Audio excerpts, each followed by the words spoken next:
call him, the big meathead. Time to go PKing in the Wildy new, but unfortunately, all you have is an Argentine dagger, Santiago Ponzinibbio, as he takes on the Trailblazer Kevin Holland, who says he will be eating steak this weekend. And I'm curious to see, Meat, if you agree with that assessment, because Ponzinibbio, the guy that just fought against Alex Morono most recently, just a couple months ago, he looks pretty good. And although that fight was at a catchweight, his performance was enough to earn him a performance of the night, and he got that beautiful finish late in that fight against Alex Morono, who is always a tough out of a good levels test, a good see where you're at competitor, and a guy who's difficult to finish. So for Pons to get that finish and rebound from his 2-fight L streak that he had picked up before that, I was impressed by. But we got to remember, both of those two recent contests that preceded the Morono contest, he lost split decisions, and they were awfully close. The first was against Jeff Neal. The second was against Michel Pereira, and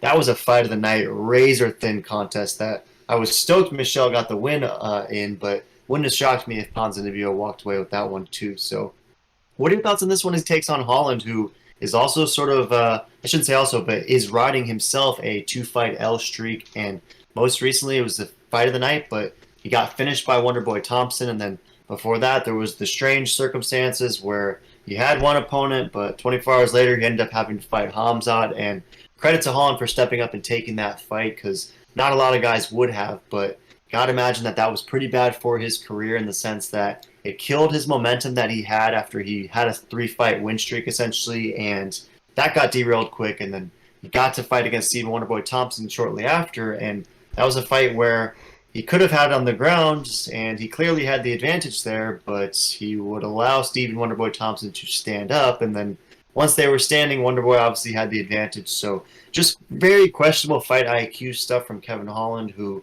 has the complete package, but will often choose to try and compete with the guy in their preferred skill set just to prove some sort of point. I don't really understand the point personally, because you would think the point would be to win a fight. So what are your thoughts in this one? Do you think that Kevin Holland is going to welcome the stand-up game against Ponzinibbio? And if so, is he flirting with danger? Or is Kevin Holland going to have taken away something from that Wonderboy fight and learned that he needs to diversify his skill set in order to win a contest? Who are you going with, and how does this fight play out? Yeah, no, to be honest, 9 times out of 10, any day of the year, this fight on paper, I would probably go Kevin Holland. But I don't know. I'm a big believer in momentum, and Ponzinibbio has gotten a W recently while Kevin is still on the L streak. And I think that L streak continues for a few reasons. Let me explain. So for one, Kevin is right now asking a last-minute catch weight. What I take that as is Kevin doesn't want to cut weight. He's tired. He did not prepare correctly. This fight not even might happen. Just so you guys know, he's trying, and guess what Ponzinibbio did? He denied it. So they are not going to do catch weight. Kevin is probably dissatisfied with that, and because if Kevin was bigger than Ponzi, that's a big advantage. But if Ponzi dries him out, that KO or just out cardio him and outwork him is going to be a lot easier, and that's what I see happening. So I think Ponzi was going to get it done on the feet, on the ground, wherever it goes. I'm looking at Ponzi's ears. He clearly has grappling experience, and Kevin is no joke too, but I think Pons, being a Brazilian, fighter, he probably will have the advantage when it comes to jiu-jitsu, and he could get that sub. But I think this will stay on the feet. I think this will be a fun fight, though. I like both of these guys. I just don't like that Kevin's trying to bail on the agreed weight last second and looking for a catch weight because he doesn't want to cut the weight. That is a little sneaky thing, so I'm glad Ponzinibbio denied that, so Kevin needs to make weight. I hope he makes weight because I want this fight to happen. But I gotta take Ponzi. I like that he's a dog. He's got a good streak going. And he's back in the win column. And I think he's going to get a finish over Kevin this weekend.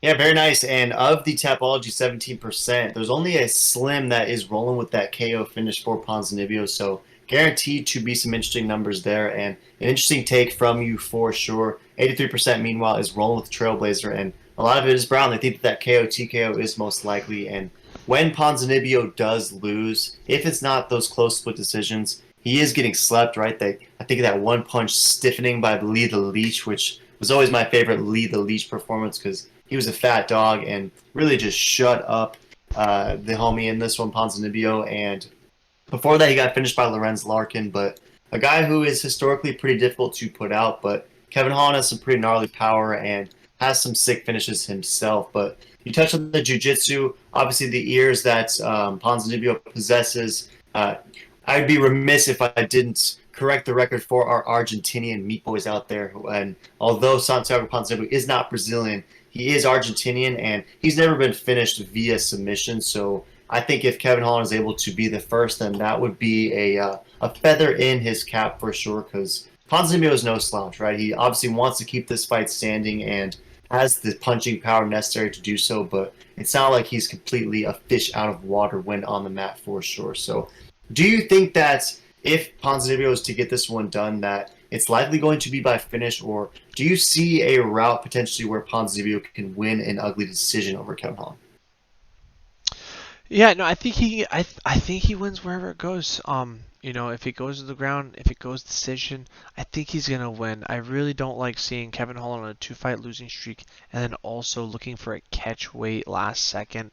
I don't know if that's a tactic of his to try to, you know, Ponzinibbio's already been draining himself, and then he's like keeping bulking, and then hopefully he was banking on that he would take it. I don't know, but it's usually never a good sign. Also, I like that Ponzi is an underdog, and he's got great KO power. He showed that his last fight. He's just a great all-around fighter, and he's always showing up to fight. But also, wouldn't surprise me if Kevin Holland throws one of those long-range sniper straight rockets down the middle and sends Ponzi back to Argentina.